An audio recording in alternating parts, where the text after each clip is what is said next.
සඳුනි බයෙන් වගේම ආදරය නිසාවෙන් අසංක කිව්ව තැනට ගියා. ඒ පාළු මුහුදු වෙරළා. අසංක වෙනදට වඩා ගොඩක් නිහඬයි. ඔහු ඇය දිහා බලාගෙන ටික වෙලාවක් කල්පනා කරලා මෙහෙම කිව්වා. සඳුනි, මම ඔයාට ලොකු බොරුවක් කළා. මම විවාහකයි.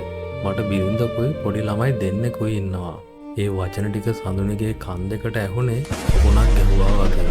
හිතේ මවාගෙන හිටපු ලස්සන හීන ඔක්කොම එක තප්පරෙන් සුණු විසුණු වෙලා ගියා. කඳුළු වාව ගන්න බැරුව ඇය අඬන්න පටන් ගත්තා. ඇයි ඔයා මට මෙහෙම කළේ? මම ඔයාව පණ වගේ විශ්වාස කළා. මගේ ගම, මගේ පවුල, මගේ ගෞරවය ඔයා සේරම නැති කළා. ඒත් අසංක කියපු ඊළඟ දේ ඊටත් වඩා හිත රිද්දුවා. මේක මගෙන් වුණු වැරදීමක්. මට මගේ පවුල දාලා එන්න බෑ. ඒ නිසා අපි මේ සම්බන්ධය මෙතනින් නවත්තමු. සඳුනිට හිතා ගන්න බැරි වුණා. Tamante ඒ තරම් මහා ආදරයක් පෙන්නපු මිනිස්සයා මෙච්චර ලේසියෙන් පැත්තකට වෙන්නේ කොහොමද කියලා.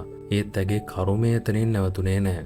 මේ කතාව අසංකගේ බිරිඳගේ කනටත් ගිහින් තිබුණා. ඇය සඳුනගේ නිවසටම ඇවිත් මුළු ගමටම එන්න බැනවැදුනා. ගම පුරාම කටකතා පැතිරුණා. අනුන්ගේ පවුලක් කඩන්න ගිය එකියක් කියලා ගමම සඳුනිට ඇඟිල්ල දිගු කළා. සඳුනගේ අම්මයි තාත්තයි මේ නින්දාව දරා ගන්න බැරුව කඳුළු සැලුවා.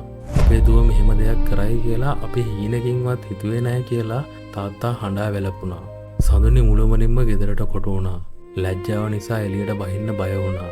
ජීවිතේ ගොඩනගා ගන්න ඇයි සිතා අල්ලගත්තු ආදරයේ අත්ත ඇයව මහා ආඝාතයකට ඇඳ දාලා ඉවරයි. ඒත් ඇගේ ජීවිතේ ලොකුම හැරවුම තාම එන්න තිබුණා.